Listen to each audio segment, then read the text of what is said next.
because they can't absorb. That old adage, you are what you eat, is not true.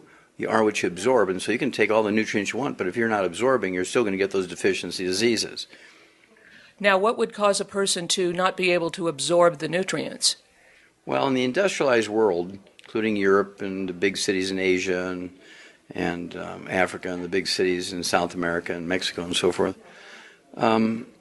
the most common cause of malabsorption, inability to efficiently absorb nutrients of all kinds, is gluten intolerance. It actually causes a loss of the villi. They lose about 95% of the absorptive surface of the lining of the intestine.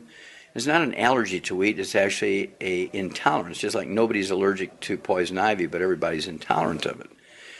And so what you get is a contact enteritis when you have a gluten intolerance. You put poison ivy on your skin, you get a contact dermatitis. It's the same principle. Now the nice thing about a gluten intolerance, you get on a gluten-free diet and take the 90 essential nutrients, your intestine will heal, the villi over time will grow back. If you're 60, 70, 80 years old, it might take a year and a half to grow them back. If you're under 10 years of age, it'll take you only a couple of months to grow back. And of course, in kids, they'll see, even though it might take a couple of months to regrow the villi, they're going to see a dramatic, easily observed benefit from a gluten-free diet and the 90 essential nutrients in a couple of weeks, like getting rid of asthma they've had their whole life. In 2 weeks' time, it's gone on a gluten-free diet and supplementing with the 90 essential nutrients.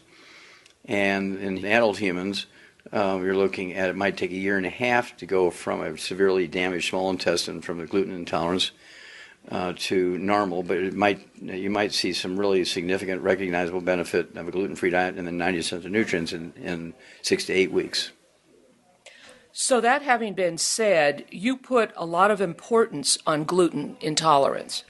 Oh, absolutely. When people have multiples of diseases, and you see this all the time, where people have diabetes, they have arthritis, they have high blood pressure, they've got congestive heart failure, they got low thyroid, they got macular degeneration, they got back problems, ruptured discs and peripheral neuropathies, and they may have kidney failure and they're on dialysis. Man, these guys got terrible disease. They got 18 diseases here.